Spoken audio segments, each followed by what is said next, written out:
ভুটানের পুনাখা শহরে এই হ্যাঙ্গিং ব্রিজ বহু প্রাচীন। আমি এই মুহূর্তে হ্যাঙ্গিং ব্রিজের ওপরে উঠে হাঁটা শুরু করলাম। অসম্ভব সুন্দর চারপাশ, নিচে একটা খরস্রোতা নদী বয়ে চলেছে। নদীর নাম ফচু। এখানকার বিখ্যাত দুই নদীর মধ্যে অন্যতম ফচু এবং মচু। মচু, হ্যালো হ্যালো। এই তার চারপাশ। আজকের আকাশ খুব মেঘলা, ঝিরিঝিরি বৃষ্টি হচ্ছে। আমি তার মধ্যেই চলে এসেছি পুনাখা শহর থেকে কিছুটা এগিয়ে 4-5 কিলোমিটার পথ গাড়িতে করে এলাম। এখন এই ঝুলন্ত সেতু সাসপেনশন ব্রিজের ওপর হাঁটছি। এটা দীর্ঘতম সেতু, দীর্ঘতম এবং oldest. Tamil Nadu, coming from Tamil Nadu. Okay, fine. Kolkata. এরকম ভারতবর্ষের নানান প্রান্ত থেকে ভুটানে পর্যটক বেড়াতে এসেছেন। আমি ঝুলন্ত ব্রিজ মানেই ঝুলছে, দুলছে, তার মধ্যেই আমি একটু একটু করে এগিয়ে যাচ্ছি। এর আগেও আমি ঝুলন্ত ব্রিজ অনেকগুলো এভাবে দেখেছি এবং তারও ভিডিও করেছি। অরুণাচলে করেছি, নেপালে করেছি, এবার করছি ভুটানে এসে। ভুটান খুব সুন্দর, সাজানো গোছানো, পরিষ্কার, নিট অ্যান্ড ক্লিন। যেভাবে আমরা বিজ্ঞাপন দেখি ভুটান সম্পর্কে, অনেকটাই তা সত্য।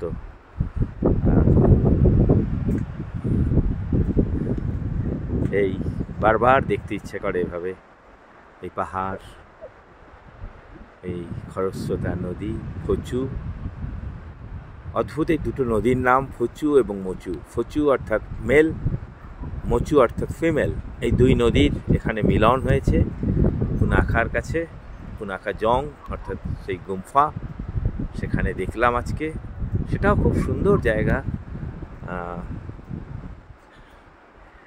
আমি এখনো ঠিক মাঝখানে আসিনি। যদি 100 ভাগ বলা হয় সেতুটাকে, আমি হয়তো 20 ভাগ এসেছি। যাচ্ছি, পুরোটাই আমি অতিক্রম করব। সুন্দর লাগছে। আবার একটু দেখে নিই। অসাধারণ এই ভিউ। যদিও আকাশ পরিষ্কার নয়, তথাপি। You coming from India? Which state? Maharashtra. Okay, fine. Enjoy. এইমাত্র মহারাষ্ট্রের পর্যটক গেলে। আমার আগে অনেক প্রবীণ একজন মানুষ দাঁড়িয়ে, উনিও ভিডিও করার চেষ্টা করছেন। এই একটা জায়গায় মানুষ এক ভ্রমণে এলে তার সাহস, উদ্দীপনা, পাগলামি সব বৃদ্ধি পেয়ে যায়। রইব না বদ্ধ ঘরে, দেখবো এবার জগৎটাকে। সেই জগৎ দেখার আনন্দ মানুষকে। হ্যালো, আবার দেখে নিচ্ছি একটু। খুব সুন্দর।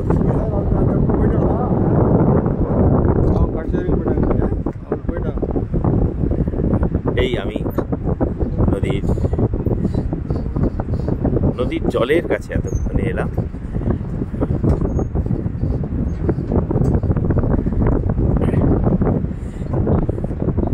মাঝখানে চলে এসেছি। এটা পৃথিবীর অন্যতম এক ঝুলন্ত সেতু, প্রাচীন এবং দীর্ঘতম। নদীর মাঝখানে দাঁড়িয়ে পড়েছি। আরেকবার যদি ক্যামেরাটাকে ঘুরিয়ে দেখি তাহলে দেখতে পাবো। এভাবে যদি দেখি, ওকে, এইভাবে জলধারা বয়ে আসছে। অসাধারণ অসাধারণ। আমি এগিয়ে চলেছি। এই এখানকার লামা,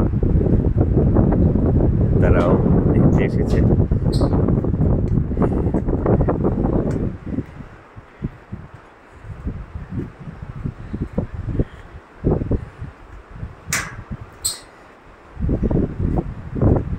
এখন আমি মাঝখানে অক্টোবর মাসে অরুণাচল প্রদেশের আমি যখন গিয়েছিলাম, সেখানে লোহিত নদীর ওপরে ডং ভিলেজে যাওয়ার সময় এরম সেতু পেরিয়েছিলাম। নিচে খরস্রোতা এবং দুর্গম সেই লোহিতকে দেখার অসম সেই অভিজ্ঞতা ভুলতে পারি না।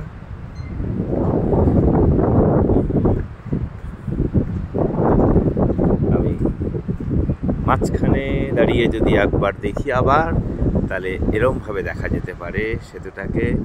ওই দূরে পাহাড়, কুয়াশাচ্ছন্ন, ধীরে ধীরে বৃষ্টি হচ্ছে। আমি এগিয়ে যাচ্ছি।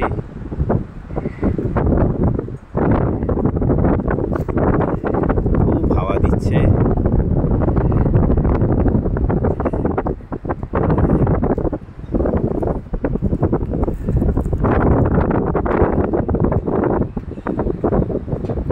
বৃষ্টি শুরু হয়ে গেল ঝিরিঝিরি। আমি তার মধ্যেই চেষ্টা করছি শেষ করার পথটা। এখনো অনেকটা বাকি, প্রায় 30% বাকি। আমি বৃষ্টিকে জয় করে ওখানে পৌঁছবো।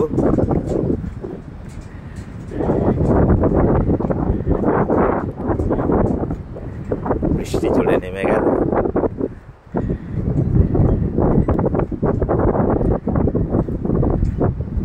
হ্যালো হ্যালো হ্যালো হ্যালো, আসুক আসুক আসুক, শেষ করে নি আরেকটুখানি। হ্যালো হ্যালো হ্যালো, শেষ করে নেব, শেষ করে নেব। দাদা হাত নেড়ে দিন।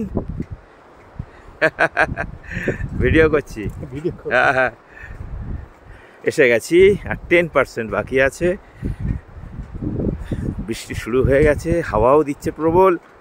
হ্যাঁ, আমি পৌঁছে যেতে চাই।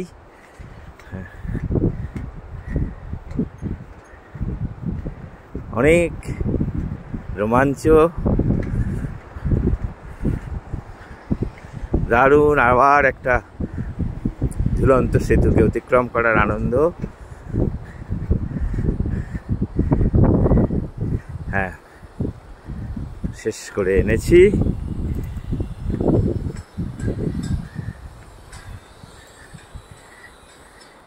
এইবার যদি একবার ঘুরে দেখি পেছন দিকে, আমি যে সেতুটা পেরিয়ে এলাম,